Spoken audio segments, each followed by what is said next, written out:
kind of wanted to ask, so again, I was watching this talk, and one thing that I wasn't super familiar with was tap jacking. And the only reason that I was like mildly familiar is because my banking app won't let me do stuff when I have an app that does like night light. So, it changes the whole screen to red. It won't let me do stuff unless I turn that off, because it overlays the screen, right? So the tap jacking thing was like super interesting. But is there anything else, or if there's a better example of the tap jacking like in action, then go for that. But is there anything kind of interesting like that you've seen that people might not be aware of?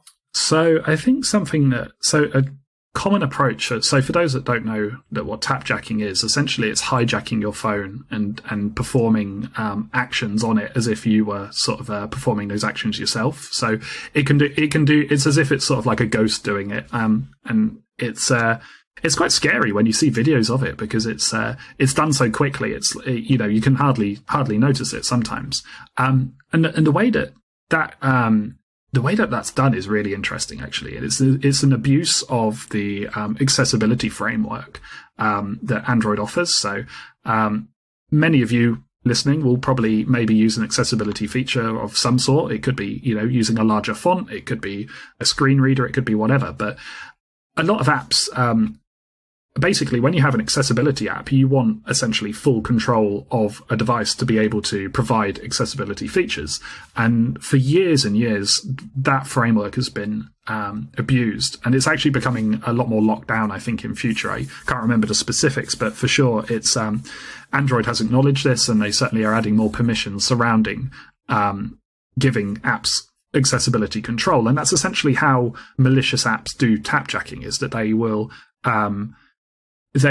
request as many permissions as possible, particularly in the accessibility framework, to be able to basically take over and manage your device and do whatever and perform whatever actions. So yeah, it's scary. It can capture your touches. It can perform touches. It's weird. It's definitely you should definitely take some time to go on YouTube and watch some examples. So it's pretty scary. It's an area that I don't know, I must admit, a lot about. It's not something that I've looked into in depth. And actually, now talking about it makes me want to go and Google it right away and learn a lot more about it. Thankfully, I think the permission model that Android has protected against this relatively well, especially, since we've beefed that up in more recent years. And yeah, definitely going forwards, I know the accessibility framework is going to be a lot more difficult to give an app full permissions, which in one sense is good, and also, for accessibility users, maybe not so good. So I think it's a difficult balance that the Android team have got. But yeah, that's essentially how it's done. And it's I'm glad you asked that. It's a great question.